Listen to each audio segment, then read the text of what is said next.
Flavius Josephus, he was a first century Roman Jewish historian. He wrote these words of Jesus. It should pop up here on the screen. You can read along with me. Now, there was about this time Jesus, a wise man, if it be lawful to call him a man, for he was a doer of wonderful works, a teacher of such men as received the truth with pleasure. He drew over to him both many of the Jews and many of the Gentiles. Gentiles are simply non-Jews. He was the Christ, and when Pilate, at the suggestion of the principal men amongst us, had condemned him to a cross, those that loved him at the first did not forsake him. For he appeared to them alive again the third day, as the divine prophets had foretold these and 10,000 other wonderful things concerning him. And the tribe of Christians so named from him are not extinct till this day. When it comes to the claims of the Bible and extra biblical resources such as historical documents written by Flavius Josephus, there are one of four responses to the real physical and bodily resurrection that is the resurrection of Jesus Christ. And I want to share those four with you today, and each of us needs to determine, will I fight? Will I flee? Will I freeze? Or will I follow?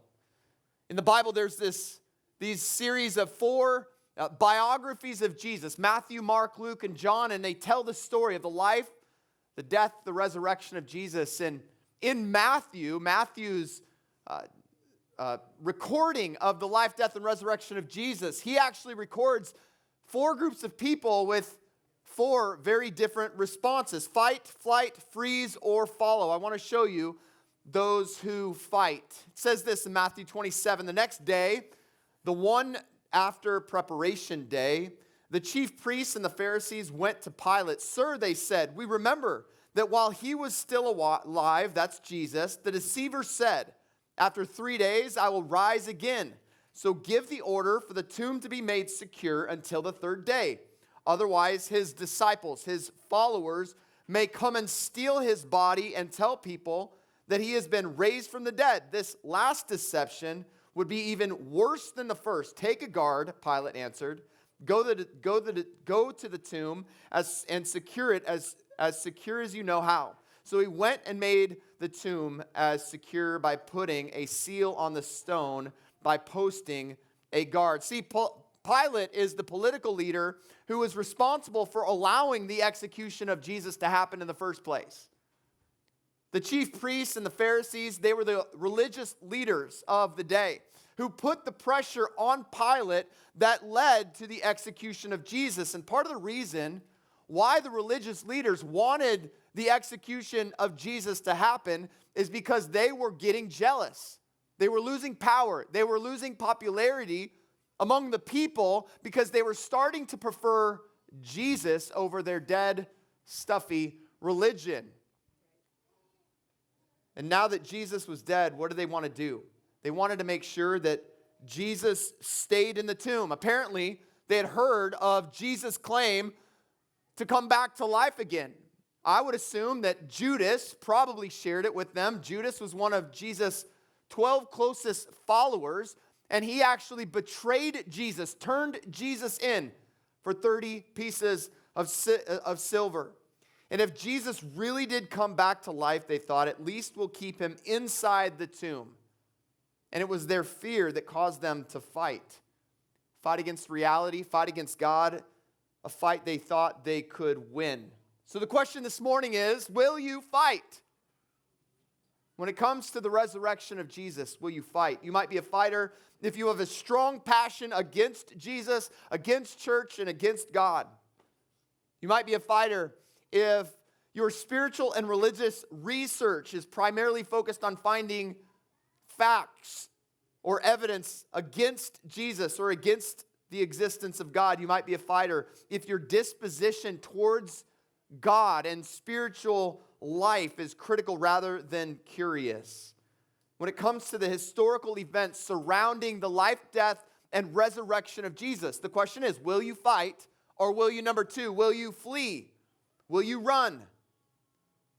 See, working closely with the Pharisees was a group of soldiers who were keeping maximum security and watch over the tomb of Jesus. And I want you to see how these soldiers respond after the resurrection of Jesus. It says this in Matthew 28. It says this, some of the guards went into the city and reported to the chief priests everything that had happened. Hey, this angel showed up. The stone was rolled away. Jesus came back to life. When the chief priests had met with the elders and devised a plan, they gave the soldiers a large sum of money, telling them, hey, you've got to say this. His disciples came during the night and stole him away while we were asleep. If this report gets out to the governor, we will satisfy him and keep you out of trouble. So the soldiers, they took the money and they did as they were instructed. And this story has been widely circulated among the Jews to this very day. Now, unfortunately for the religious leaders, their plan of maximum security did not work. And so they needed to execute a plan B. Jesus both woke up and he walked out of the grave.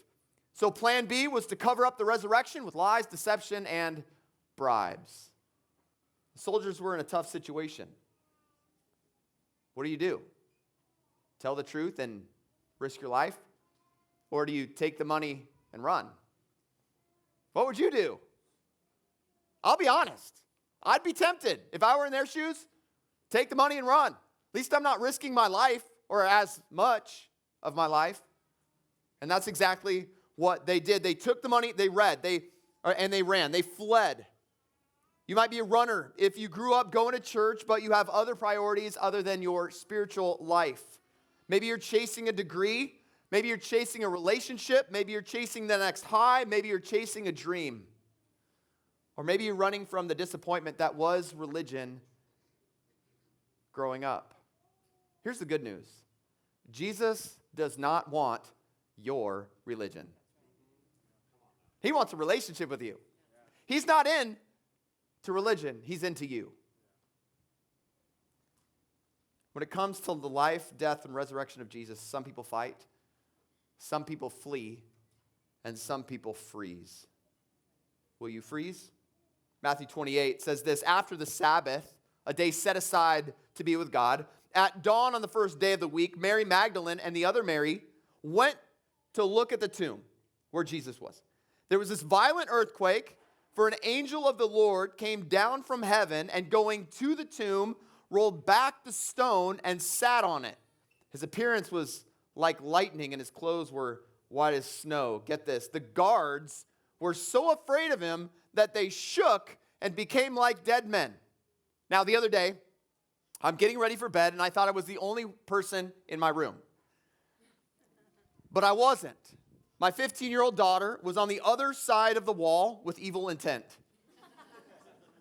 And as I came up to the door between my bathroom and my bedroom, she jumped out of behind the wall and growled, okay? And I did not fight. I did not run. I froze and peed a little. I didn't pee. But I did scream. Some of us are frozen spiritually. We're stuck spiritually. Many of us know that the spiritual component of our life is really important, but we don't do much about it because we have other urgent and pressing matters going on in our life. We've got to pay the bills. We've got to get the kids ready for school. We've got to get the tires changed. We've got to watch the game. And it's Easter. We've got to avoid the in-laws. And rather than taking healthy steps towards a healthy spiritual life, we're stuck spiritually. We're spiritually frozen. When it comes to Jesus, his resurrection, will you fight? Will you flee? Will you freeze? How many of you have heard of the amygdala? Anybody heard of the amygdala? So if you've heard of the amygdala, you know that the amygdala is like this almond-shaped structure in your brain, okay? And it's it's responsible to keep you safe when there's danger, right? Okay? And the amygdala is genius when there's a bear, okay? Right? The amygdala, like when there's a bully, the amygdala says fight, right? You're like, fight, right? The amygdala, when there's a bee, your amygdala says flee, right? When there's a Tyrannosaurus Rex, your amygdala says freeze. At least that's what I saw in Jurassic Park, right? The thing about the amygdala is that it doesn't know if danger is real or fake. Your amygdala doesn't know if you see a bear or a 15-year-old girl jumping behind the wall. There's this thing called the amygdala hijack.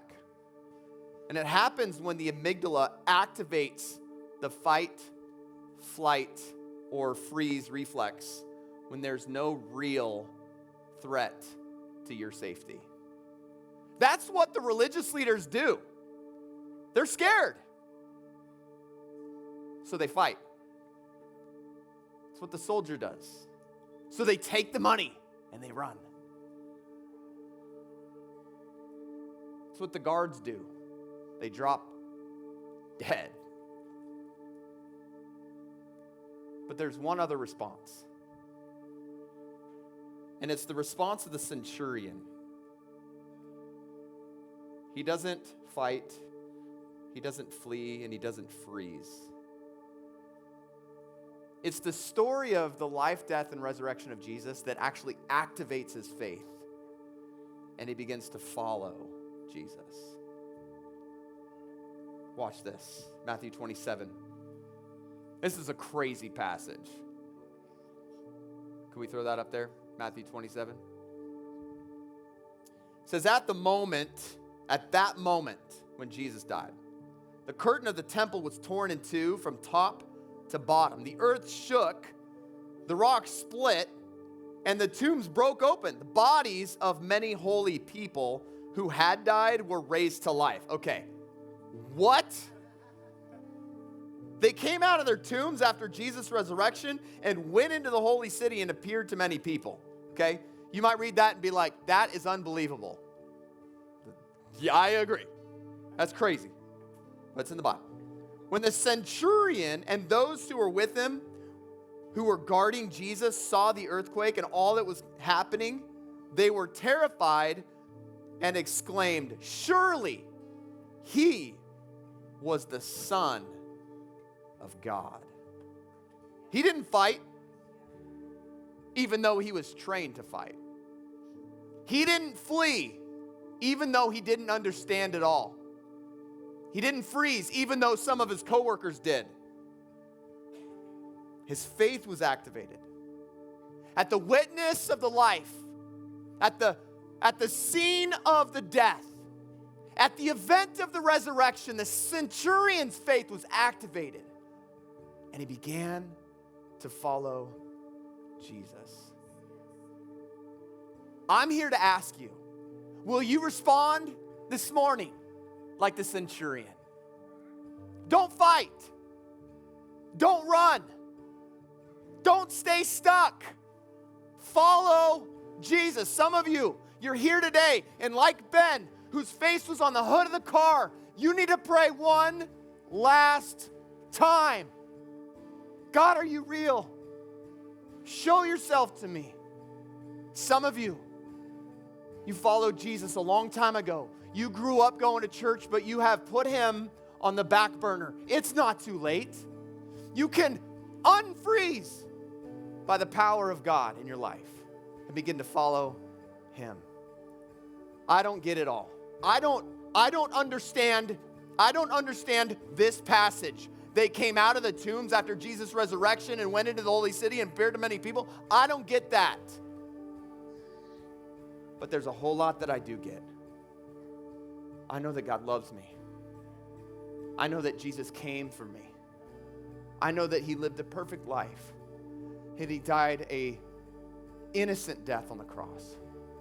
And that on the third day, he came back to life. I could fight.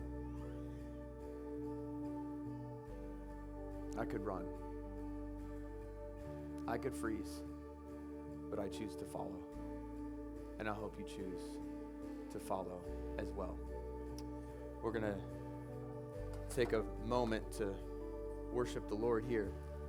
In just a moment, we're going to, not this song, but the next song, 2 people are going to get into that water because they've chosen to follow Jesus. Now,